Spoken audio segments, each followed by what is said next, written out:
Go to our website and download the 57x Toolbox software in the support section.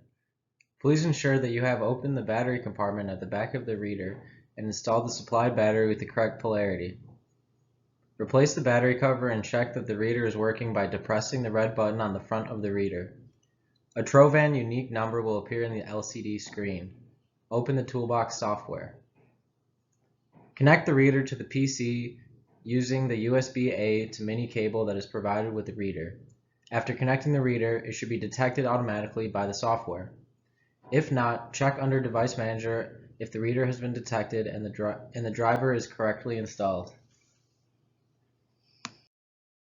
This presentation describes the process for using the 57x Toolbox software to set up and operate your new handheld instrument. The screen shown will be visible once the reader is connected. It is currently showing the LID 573S version number V721T. Clicking on the LID 57x Wizard button starts the Setup Wizard, which will allow you to select the operational parameters for your reader. Click Next to enter the various reader operation parameters.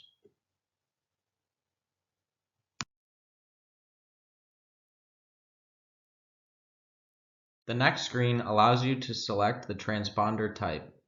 It is assumed you will be using the Trovan unique chips, which is the default setting. Select Next. The next screen covers the general settings being used in operation of your reader. Choose the settings that are most beneficial to your application. The choice of parameters can be altered by clicking or unclicking the boxes.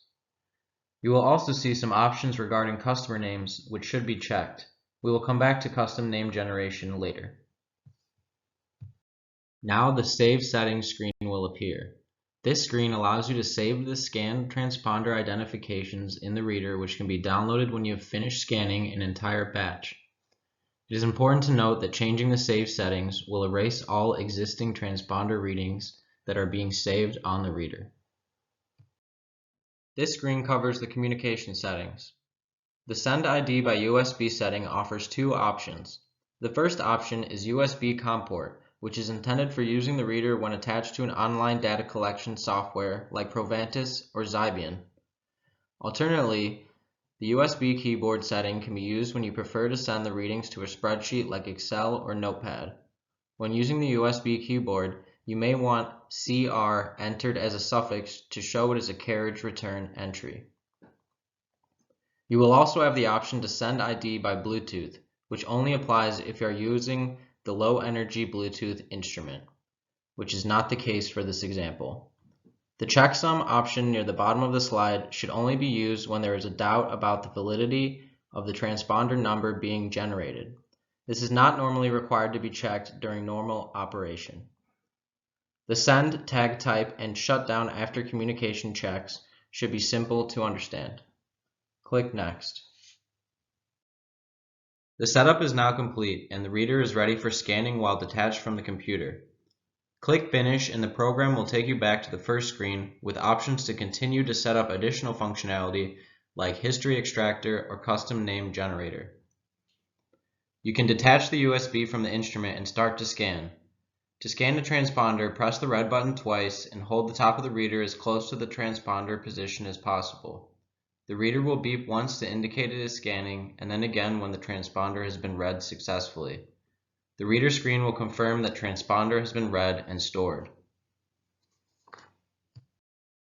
To download historical data that has been stored in the reader, click on History Extractor. Select Download History.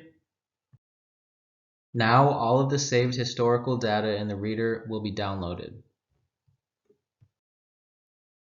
The file will now be saved. This file will be saved as a CSV file. Select OK and the file will be saved.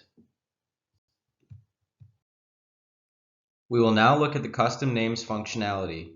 If necessary, reconnect the reader to the computer using the USB connection. Click on Custom Names. Click on the Connect icon and then find a suitable USB port from the drop-down menu. To start a new batch, simply click on the Start Batch icon. This will open a new screen which will allow you to input the custom name prefix, start value, step size, length of name used, etc. It is important that you know the actual number in the batch from the outset, so this can be input. When ready to start the batch, click on the Start Batch box in the bottom right-hand corner of the screen. The reader will automatically start scanning and look for the number of transponders entered as part of the batch. You can now select each chip. In this example, there are 5 chips. You will see the readings filling in the table with the appropriate custom names shown in the last column of the table. You can save the file in your preferred file on your computer, laptop, etc. by clicking on the Save File box in the bottom left-hand corner. These will be saved as CSV files. At this point, you will have the option to upload data to the reader. Any historical data stored in the reader can also be downloaded to the computer and saved. Click on Yes and save the file. If you need to edit a custom name, double-click on the black arrow on the left-hand side. When you are finished, click on the box on the bottom right-hand corner.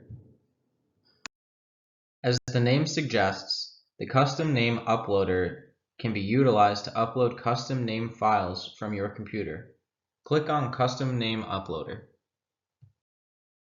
Find the appropriate data file and click Open. The information from the file will then be uploaded. You also have an option to clear the custom names by selecting this button. Select Yes. Click OK and go back to the Toolbox options. Thank you for taking the time to get familiar with this software. If you have any further questions, please feel free to contact us at office@microchipid.us. Thank you.